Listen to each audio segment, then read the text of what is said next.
All right, so for the warm-up, we said that we've got to consider SN1 versus SN2. So let's just quickly, for the sake of argument, kind of draw out our thought process. And we said, all right, if we tried to do an SN2 reaction, we could try. However, we'd have to do this backside attack and kick this off. This backside attack is really sterically crowded. So let's make a note that sterically crowded or blocked. So no SN2 is likely to occur. All right, that leaves us with our SN1. And with our SN1, what's the first step again? Leaving group falls off, so I'll draw that in and I'll say, all right, if it's SN1, I'm going to bracket these. First step is this iodide falling off. That will result in a secondary carbocation, which we know isn't the best option, but it is an option. Now we've got potential for rearrangements, though. Are we going to do a methyl shift? No. Okay, well, what if I did? What if I took this methyl group and I moved it over? That is just creating another secondary. Yeah, it would go from secondary to secondary. Yep. There's no something about a methyl group adjacent to that, though, that would partially stabilize that. There was a thought if we did do that methyl group shift, that wasn't that methyl group right next to it to stabilize that a little bit? So that's a good question. Are groups that are further away more hyperconjugating, stabilizing? You could make that argument. However, it's going to be very, very, very weak. You know, almost right there. If you did do that methyl shift from where that blue arrow is coming from, and that charge was shifted down. So you're saying, what if we did this and that now has a positive charge there? There's a methyl group right next to it. Does that have to do with hyperconjugation of p orbitals or something like that? That little bit of overlap? Not in this case. In this case, we really never observe methyl shifts or hydride shifts going from secondary to secondary. You only observe rearrangements when you go to a more stable carbocation, and that's usually going from secondary to tertiary or secondary to some sort of resonance stabilized carbocation. All right, so let's try some other shifts. We said it's probably not going to be a methyl. That leaves us with a hydride. So I'll go ahead and draw in some of our neighboring hydrides. So let me do this hydride shift going this direction.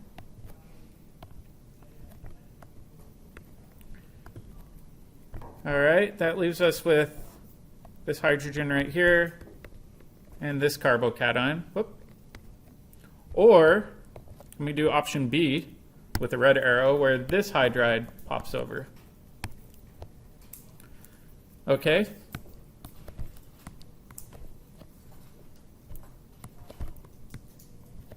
So if we do this, now we've got a hydrogen here, and we've got a carbocation. So we've got two different possible tertiary carbocations.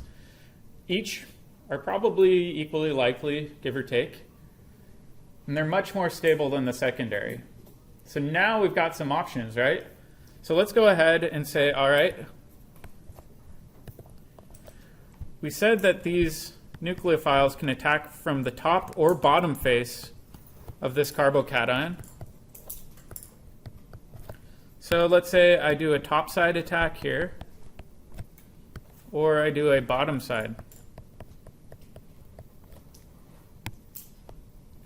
Let's draw our products out that we might get.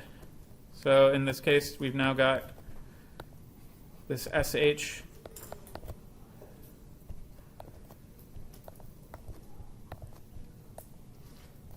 like that. Or we could do a bottom side attack.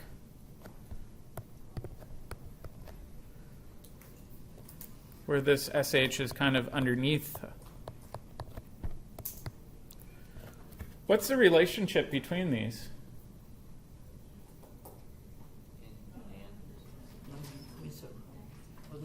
Ah, tricky, tricky. They can rotate.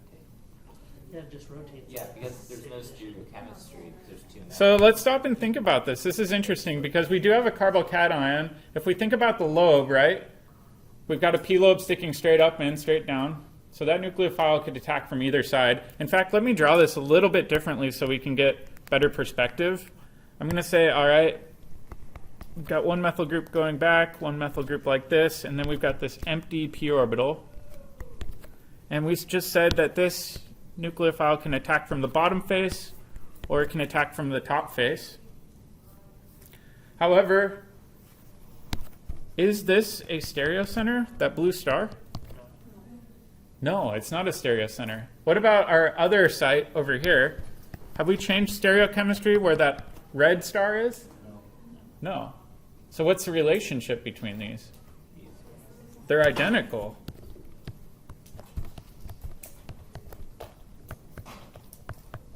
In this case, it doesn't matter if we do a top side attack or a bottom side attack, it results in the exact same compound. So it doesn't really matter how you draw it. Oftentimes, people don't even bother with dashes and wedges if there isn't a stereocenter at that carbon. So you could draw these all with straight lines if you want. All right, now let's do the other option. All right, with the other option, same sort of thing. We have to consider both attacks.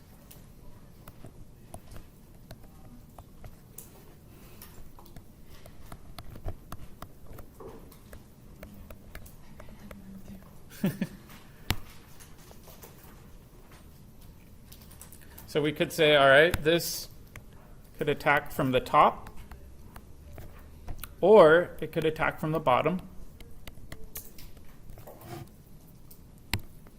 And let's do our bottom side attack one first. So I'll draw my parent backbone. In this case, if it's bottom, we'll show that as a dash. That means our methyl group's going to become a wedge. And then this methyl group's just hanging out over here. So this is one option. Let's do our top side attack too. So our top side looks very similar. However, this time our methyl group is our dash, and our SH is going to be a wedge. All right, now we have to consider whether or not these are identical diastereomers or enantiomers. What do you guys think?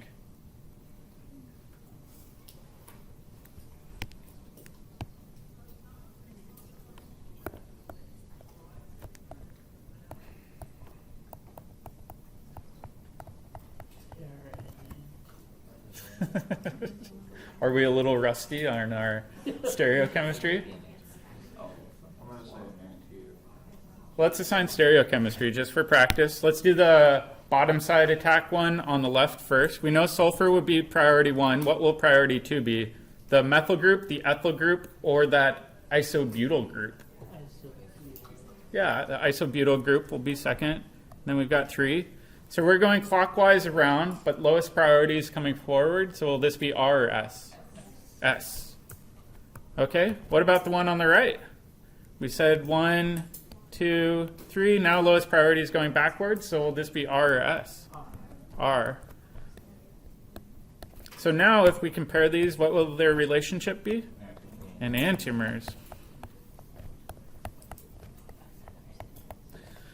So the main thing to consider when you're determining the stereochemistry is whether or not that electrophilic carbon is a stereocenter to begin with.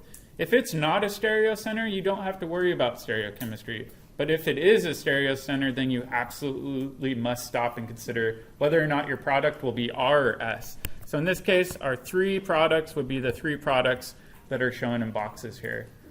This is a challenge problem, but it's important to remember that you have to consider a bunch of different situations. And this is a good example of when whiteboards come in handy. If you guys are doing group work or doing problems from the book, try to do it with a big whiteboard. Try to have something where you can erase your work, where you can have multiple people problem solving together. It really makes a big difference when you're working through these problems.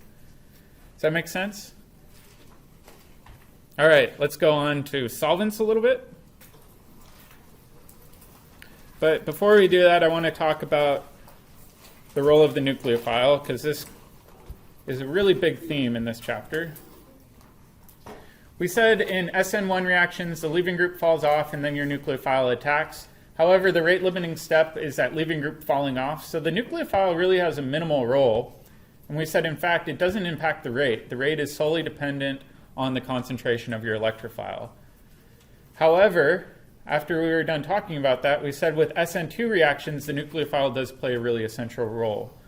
The first thing we said is the less stable your nucleophile is, the less happy it is with the charge, the more nucleophilic it is. So in this case, hydroxide is less stable carrying that negative charge because it's smaller, and it's more likely to attack. And we were able to explain this by using a reaction coordinate diagram, right? So hydroxide's higher in energy at the starting material side. That means its activation energy is going to be a little bit lower than reaction pathway B. Then we also said that sterics play a really big role. So if your nucleophile is not very bulky, it's going to be more nucleophilic than a really bulky nucleophile. That's important to consider as well. Then I said less stable nucleophiles are more nucleophilic, less bulky nucleophiles are more nucleophilic, and that nucleophile strength is directly related to activation energy, not delta G.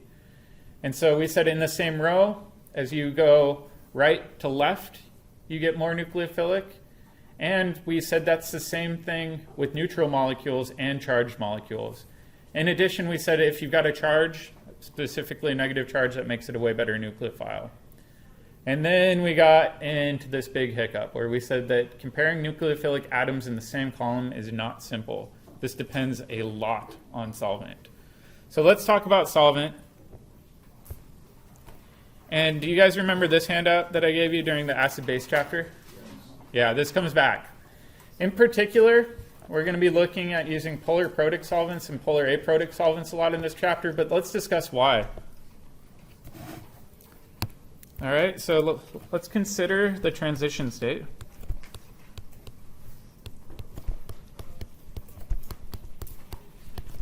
I'll call that transition state double dagger for SN1 and SN2. And we'll do a little reaction coordinate diagram for review. We'll do SN2 over here, and we'll do SN1 over here. And we've got energy, energy, and reaction on the other axis. All right, with SN2, is it one hump or two?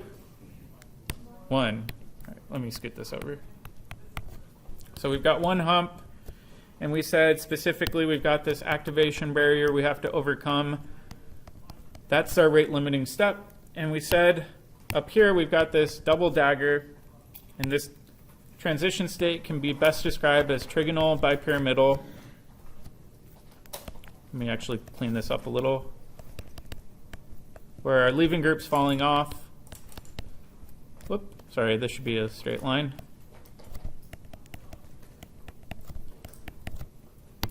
And your nucleophile's got a partial negative, and your leaving group's got a partial negative. It's really important to consider that transition state, right? With SN1, we said we've got two humps. The first hump we know is going to be really uphill, and then the second hump's going to be a little lower. And we said that the activation energy for the rate limiting step could be shown here. And let's focus primarily for the SN1 reaction on the transition state for our rate limiting step. And we said typically these occur on tertiary carbons, however there are some examples where they're not.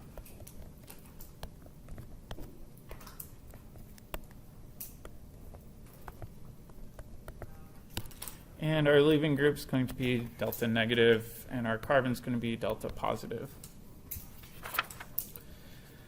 All right, so if we look at these transition states, they're pretty high in energy.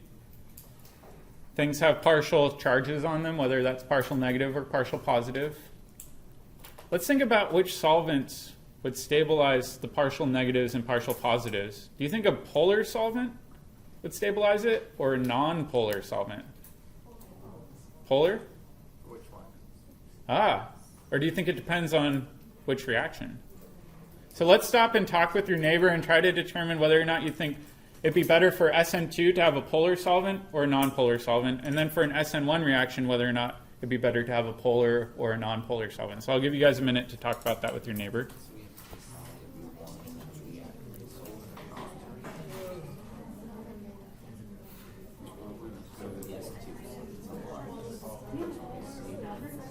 If we have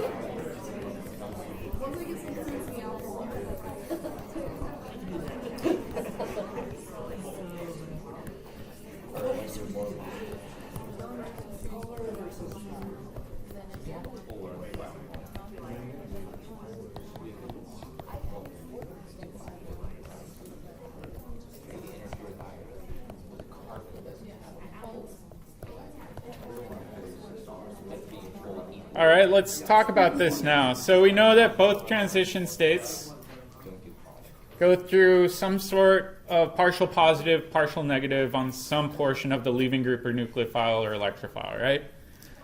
So the question is, do you think a polar solvent or a non-polar solvent will stabilize it? That partial positive or partial negative? Does anybody want to throw out a guess? How about somebody in the back that hasn't talked before? What do you think? For the SN2s, since we don't have any net polarity, say they're stabilizing non-polar solvent, while SN1 stabilizing polar solvent. So you think SN2, because that charge is balanced, maybe even non-polar solvent would be preferable, but SN1 you want polar? I think we're getting on the right track. However, with SN2, we need something to facilitate that nucleophile attacking and stabilizing that leaving group as it's falling off, right? Typically, polar solvents, those net dipoles, can facilitate a polarized transition state. It's a little bit weird to think about, but I think you're on the right track about SN1 for sure. So in this case, both reactions go through polarized transition states. They have partial positive and partial negative. And polar solvents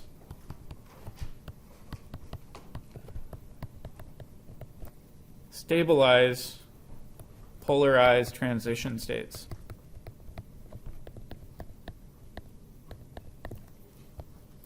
That means that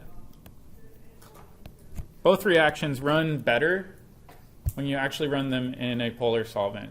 However, you're right, with SN2 there's a little caveat, and we don't want things to be too stable. We actually want to destabilize our nucleophile a bit. So both reactions have faster rates in polar solvents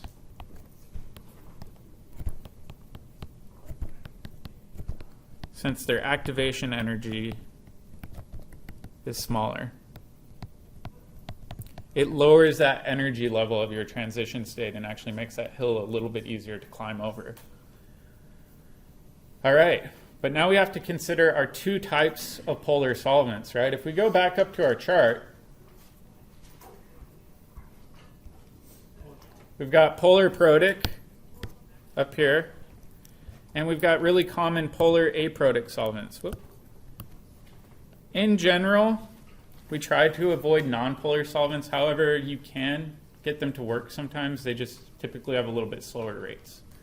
So let's compare polar protic to polar aprotic now. And we'll just think about generic anions.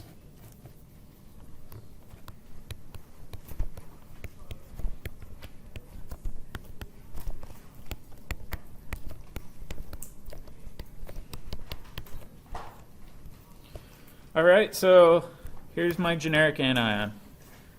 Happy old negative charge. And we'll do our classic polar protic solvent, good old water. I used to make Waterboy jokes, and then I realized that that's an old movie now. Some high quality H2O. All right, and if we think about the anion here, it's stabilized, right? From hydrogen bonding. So we could show this as a hydrogen bond, hydrogen bond, hydrogen bond. It's pretty dang happy. So the anion is tightly solvated due to H bonds. All right, let's take this same anion, generic negative, and this time I'm going to throw it in some acetone. So let's draw in some acetone molecules.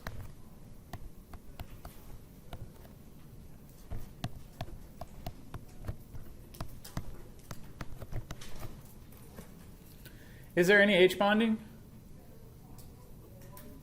Not really. There's no option to here. There's maybe some weak electrostatic interactions, but even then it's way, way, way weaker than hydrogen bonding. It's just due to this dipole. So in this case, we can say that the anion is less tightly solvated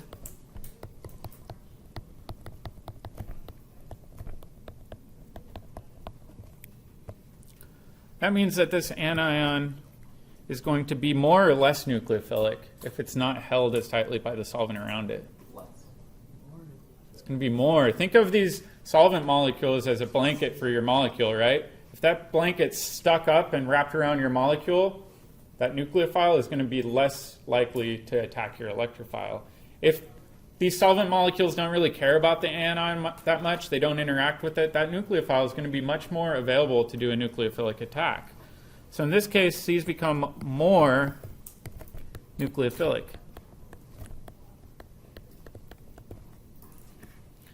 So if we think about this one here as protic, and I'll put polar protic, and this is polar aprotic, which one's going to be better for SN2? Yeah, absolutely. For SN2 reactions, you want the more nucleophilic nucleophile, right? So in this case, polar aprotic solvents are generally much, much better for SN2.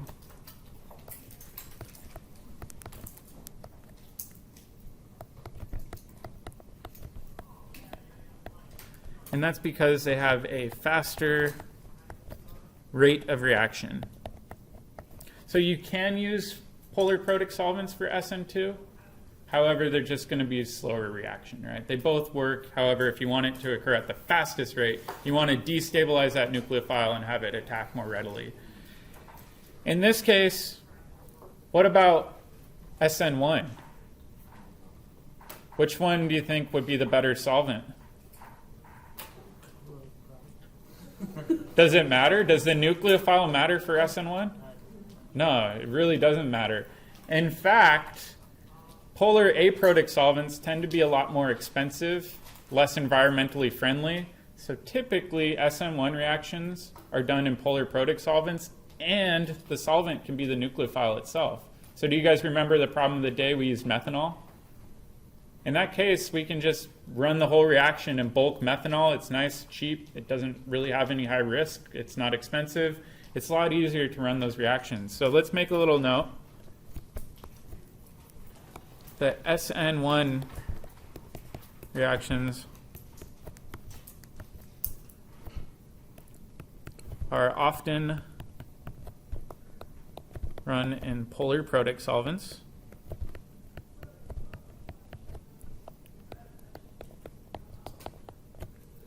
And the solvent is often your nucleophile.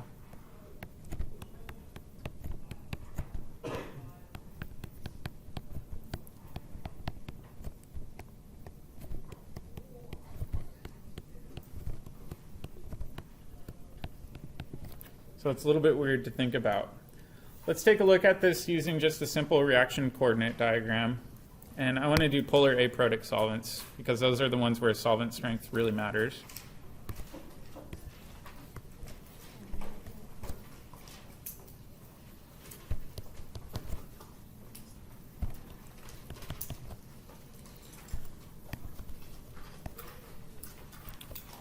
So this is for SN2.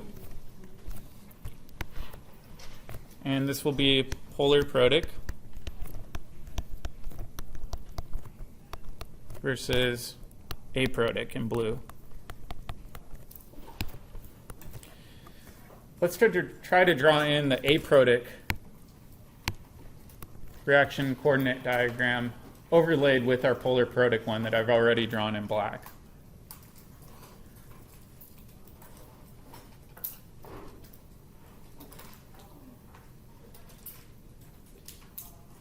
For the exact same reaction, let me actually change this.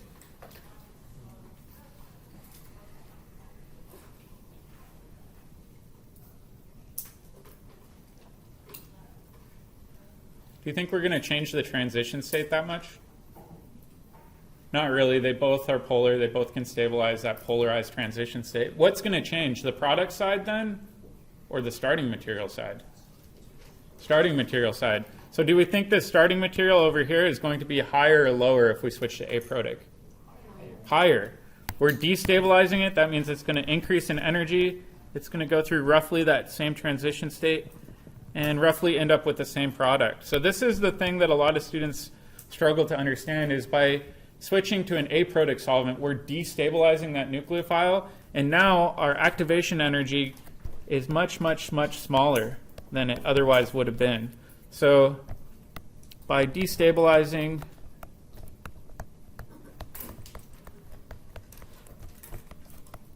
our nucleophile, we lower our activation energy. So now this activation energy that's shown in blue is much, much lower than it would have been had we followed that black hump. All right, so now let's compare some nucleophiles. We did this a little bit last Thursday, but we had to kind of hurry because we were running out of time. But let's review it.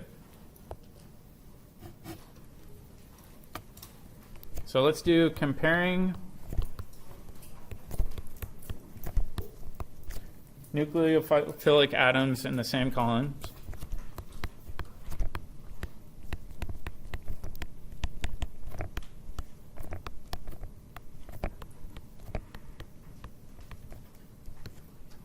And I'll just do some easy ones. We'll do fluoride, chloride, bromide,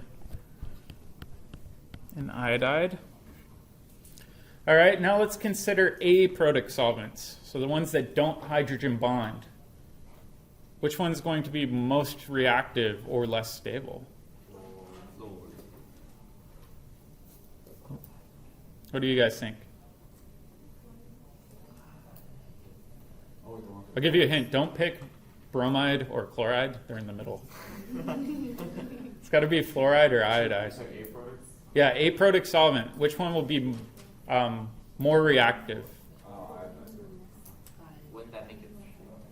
It was aprotic, not iodide. It was interesting. Ah. But it's more electronegative, so.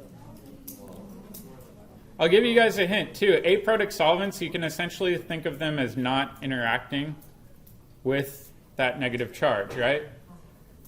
This brings us back into our acid-base reactivity trend. In this case, which is the most stable conjugate base? Is it going to be iodide or fluoride? Iodide's much more stable as a conjugate base, which means that fluoride is more basic.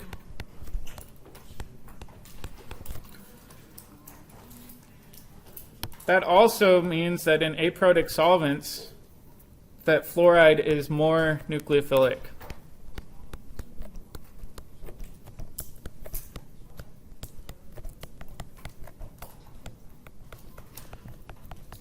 These are both closely related. We're basically saying that this is less stable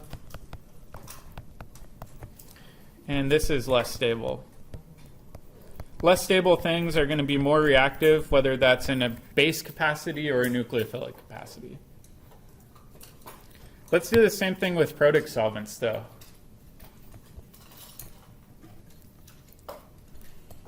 So let's do when to use protic. Actually, let's do polar protic solvents, although that's kind of redundant.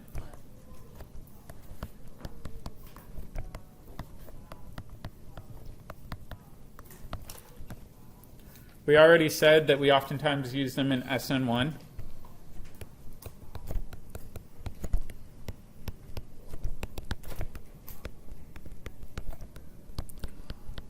Since nucleophilic strength doesn't matter.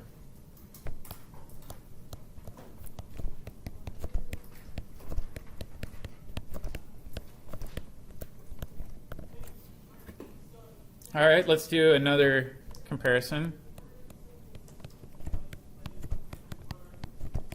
Let's do consider the following. And for this one, I'm going to compare sulfur with the negative charge back to hydroxide with the negative charge.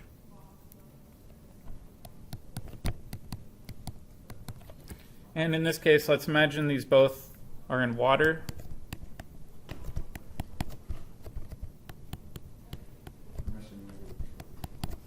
Oh, thank you.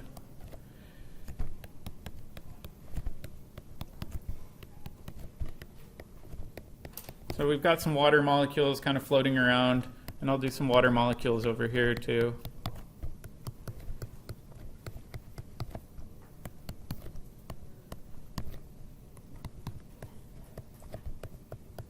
Your water molecules don't need to be that great.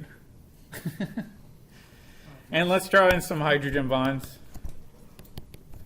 We know the hydrogen bonds are most likely going to occur to that negative charge. However, we could show oxygen hydrogen bonding to the hydrogen on hydroxide too if we wanted to. All right, so now the question is, which one of these is going to be more nucleophilic and why?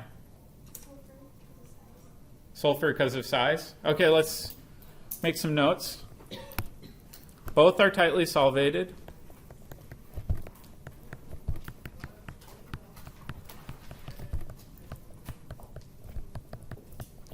Due to H bonding.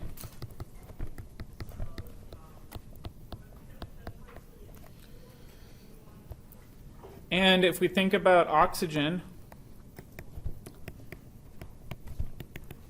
oxygen is smaller and easier to bundle up.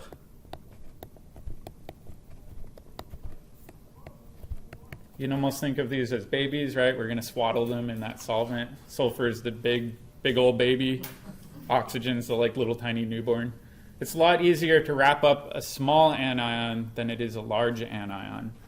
That means that oxygen is less available for a nucleophilic attack than sulfur.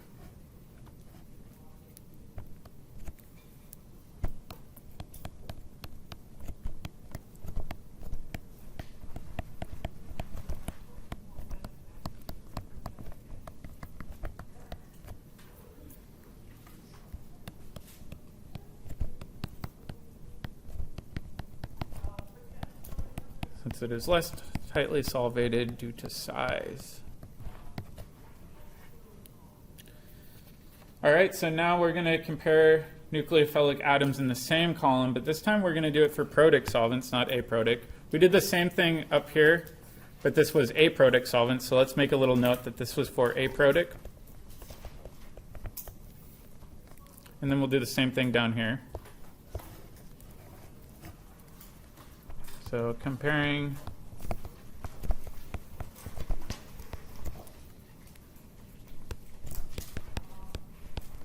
nucleophilic atoms. Whoop. Is that for Protic or The top one was aprotic. The bottom one that we're doing now is protic. Can't we do it next to it? Yeah, let's just do it again though.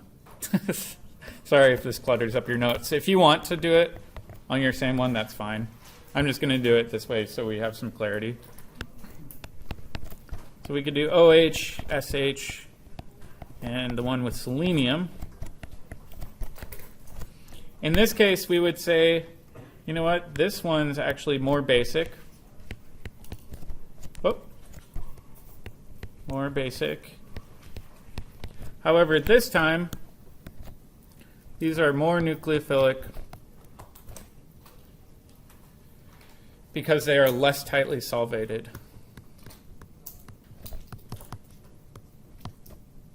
Oh.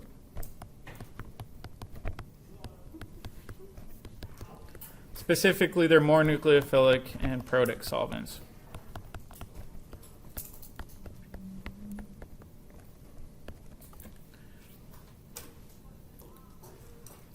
All right, so for all of these, we've been comparing anions, things with a negative charge. What happens if we don't have any charges? Then we've got to make some adjustments.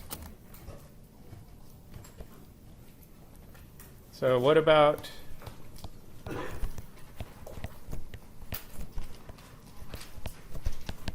neutral nucleophiles?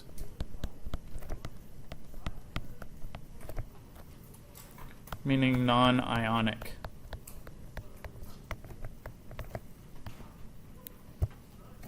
All right, let's compare two. Let's say I've got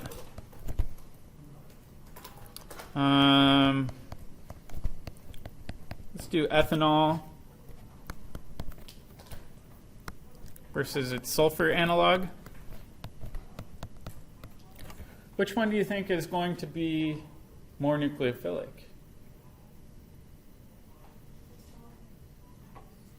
In this case, they're acting as their own solvent. So in this case, your solvent is your nucleophile.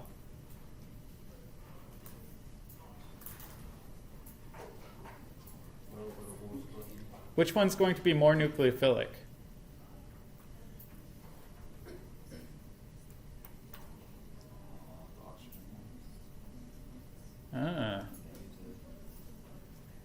It's kind of a trick, right? Is this polar protic or polar aprotic? Yeah, they're protic, right? So both are polar protic.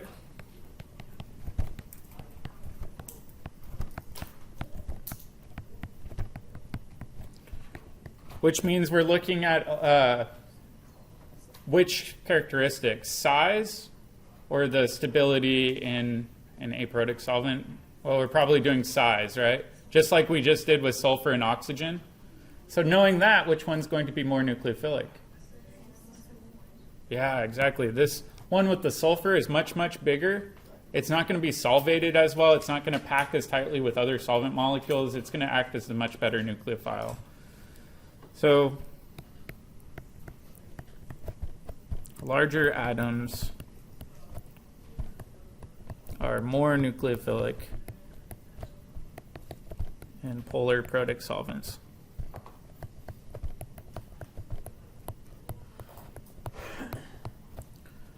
That's for both anionic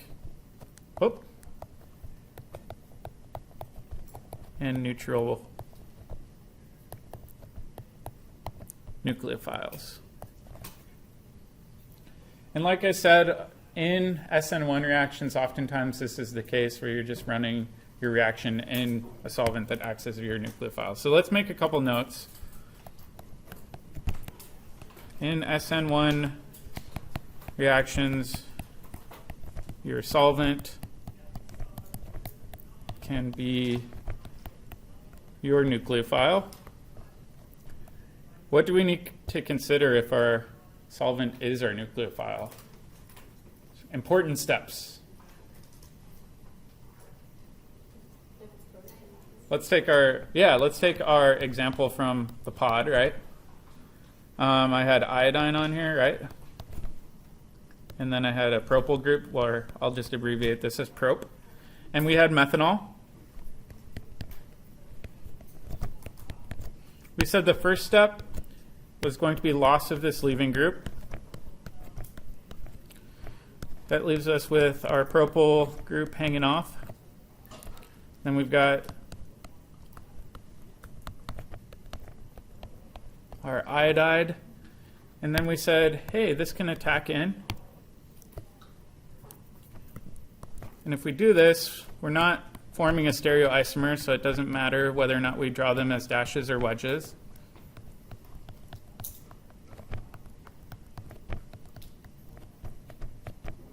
And all right, prop. What am I missing? My product isn't neutral yet. We need to do some sort of deprotonation. So in this step, we've got I-, which is a super crummy base, or we have some additional methanol. Usually our solvent is around in bulk. Oop. So in this case, our methanol can facilitate a proton transfer. And I'm going to draw this using equilibrium arrows to indicate that this is going to be a highly reversible reaction. So if you do run an SN1 reaction where your nucleophile is a solvent, you have to consider that deprotonation event, right? Whether or not your product is going to be positively charged or neutral at that final step. But this final step is most likely going to be in equilibrium a little bit. So consider proton transfers.